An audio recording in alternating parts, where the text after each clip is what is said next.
Handful of riders tried to slip away, but they haven't managed to do that. The team car on the left of our picture there was TVM, which means we must be coming up on Laurent Roux. The indications are the gaps have been closing all of the time.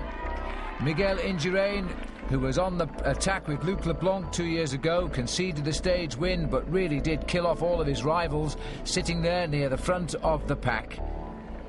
Abraham Olano, the world champion, he's a standout, as we can see on the far left. An attack by Alex Zülle. This is the first serious attack. It comes with 10 kilometres to climb to the summit, and Alex Zülle is going to give it a go. If he gets away and gets the time, he will be back in the frame in a big way here. Zülle grits his teeth and accelerates away. Now, what sort of a reaction will this claim? The first man that Zülle will see will be the little petite climber, Laurent Roux of France. There he is, and here comes Zülle. So Laurent has blown to the wall because the rest of the race is just behind, and Zülle goes straight by him. Laurent Brochard, Richard Virenque at the front, Miguel Indurain still there, so too Jan Ullrich. What a surprise Jan Ullrich is turning out to be. And it looks as though the tempo, they've just outridden Zülle and brought him straight back into the pack. And I think the man that done the damage was Miguel Indurain himself, so the first and second in last year's Tour de France are right on the front now. And one or two riders beginning to find the sting in the tail here, not least Tony Rominger. There's Evgeny Berzin, who's been rather quiet since he got his good hiding on the road to Sestriere in the Alps. But maybe he'll come back into his own on this climb. Nobody willing. Bjarne Riis seems to be moving up and down the race group here, taking a good look at the riders in the front. There he is, number 21. He's just looked across at one or two of the faces. He keeps on doing it. He's riding alongside the man I think he might think will attack. 111 there, Luc Leblanc. Abraham Olano, Piotr Ugrumov, Evgeny Berzin, all of the big names are still in this front group. Going off from the side of Virenque is Bjarne Riis, and now from Ullrich. Ullrich looks across at him, and you know, Ullrich has sort of sat back there and allowed his team captain to accelerate. And, well, having said that, they've come back to him, and the rider who's brought them back is Miguel Indurain. Today we have got to see the start of the return of Miguel if he's going to get back all of the time he has lost. The majority of it, of course, coming on the climb to Les Arcs more than a week ago. The yellow jersey, it's a fine sight when the man who leads the Tour has all of the strength to dominate the front of the main group, as he's doing here. There's nobody in front of this group now. Indurain trying desperately to ride alongside him and remind him just who he is. Richard Virenque takes a good look at them. He continues to build his lead in the King of the Mountains. Yet another brutal acceleration by Bjarne Riis. And still nothing. They just follow his wheel. Although this time he's pulled about 7 riders clear here. Riis, he's masking Miguel. And now the motorcycle's masking my view. But he's gone out the way, and we're seeing... Oh, Berzin's in trouble. He's falling back from the back wheel of Escartine, the green shorty rider in front.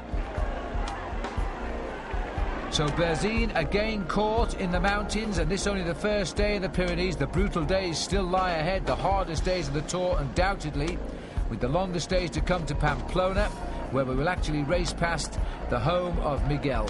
Another attack by Bjarne Riis. This has got to be his 3rd or 4th attack here. He keeps on softening them up, but they still claw their way back up. This he's keeping on a little bit longer because he spread the whole field in this breakaway as Bjarne Riis goes once more. I think it's Laurent Dufaux who's trying to get up to him.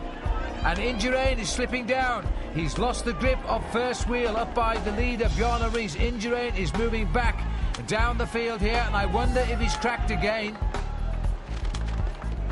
Bjarne Riis continues to stay out of the saddle and keep on the pressure. Indurain has cracked. He's being caught here by Luttenberger and by Abraham Olano.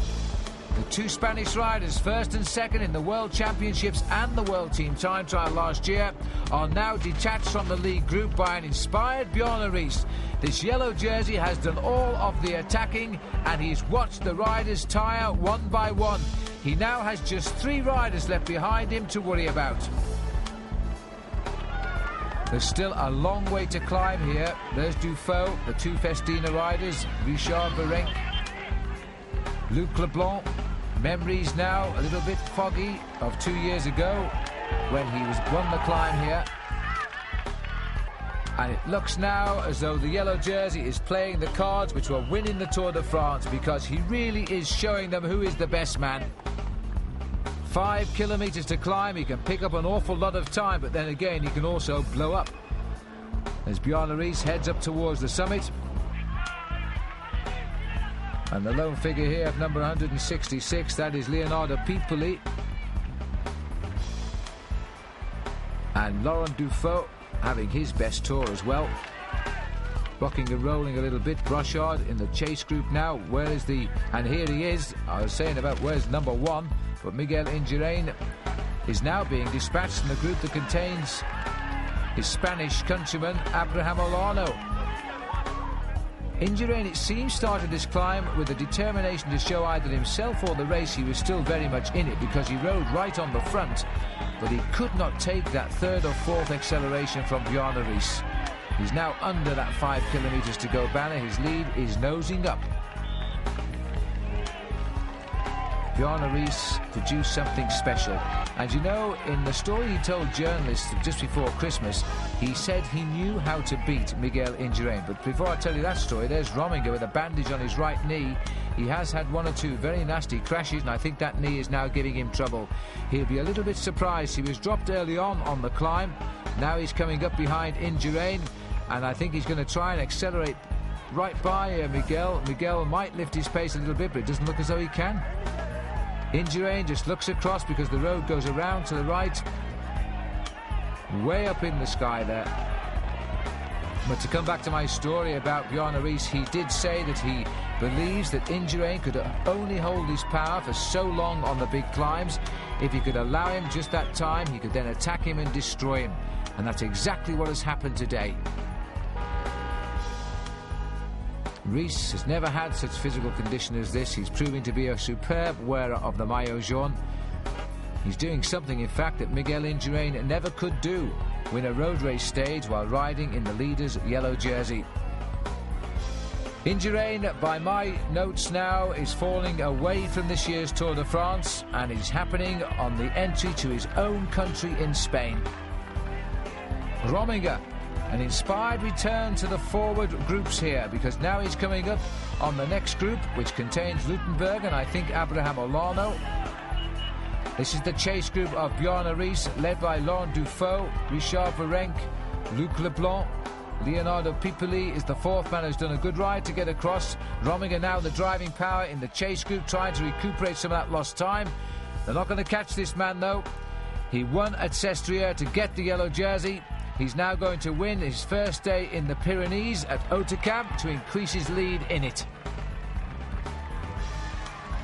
Riis taking the short way around as he climbs up to Hautecam. There's no way back but down the way you come up to this mountain, which stands some 25 kilometres away from the city of Lourdes. Even though you're tired, you just feel so inspired when you know that everybody is behind you.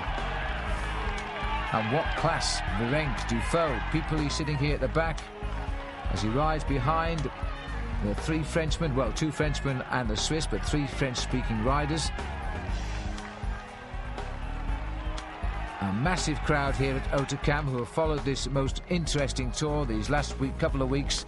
And look at this now, a signal from Riis to say, it's me, I'm number 1. A determined face on him, he sprints up towards the line. This is going to be one of Bjarne Riis's greatest ever victories now, to win at a stage like this when you wear the maillot jaune, to look at the riders and blow them one by one off your wheel. You know you are the very best. Inside 5 hours for the ride as well. Bjarne Riis gets the victory. He will increase his overall lead by every second he stops over that line, and these riders stay out this side of it. Laurent Dufaux trying to open the sprint, but he'll have a little problem for his own teammate, I think, Richard Virenque, because there are mountain points here as well. Dufaux takes a good look at Virenque, realises he needs the points for the King of the Mountains. He probably won't challenge him, but he wants to conserve time, and he digs deep to find that little extra effort to hang on to Richard Virenque as they race to the line. And Luc Leblanc will have to be settling for 4th place. Virenque comes clear, and Dufaux in the same time gets 3rd. It's a good result for Festina. Luc Leblanc comes over the line in 4th place. and they're almost a minute behind conceded. Tony Rominger is going to be best of the rest with a 6th place finish, but he's going to lose the best part of a minute and a half or more. And just behind him is Jan Ullrich, another fine ride by this youngster who was the 1993 World Amateur Champion. A great sprinter, a great time trialist and a great climber. All the qualities you need to one day win the Tour de France. Miguel Indurain is going to finish in 12th place, a far cry from the 2nd place just behind Luc Leblanc of 2 years ago when he was already in a commanding overall lead. I think it's safe to say now Indurain is not going to win his 6th successive Tour de France, and he'll stay a member of the famous 5 club. The man today, though, is Bjarne Riis. Here he is winning the stage, and now he is with our Paul Sherwin. 7 kilometres.